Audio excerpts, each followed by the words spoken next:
And he did show her DSS tattoo. So you have that in every family. Wherever you look, we all have that past, but people still don't want to talk about it. They want to hide it, they want to forget it, and I do get it because it's not nice to talk about it, but I think it's also important that people know.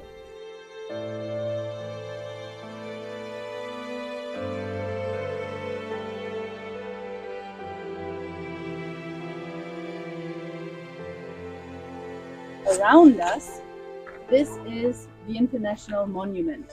It was built by Nando Blit in the 60s.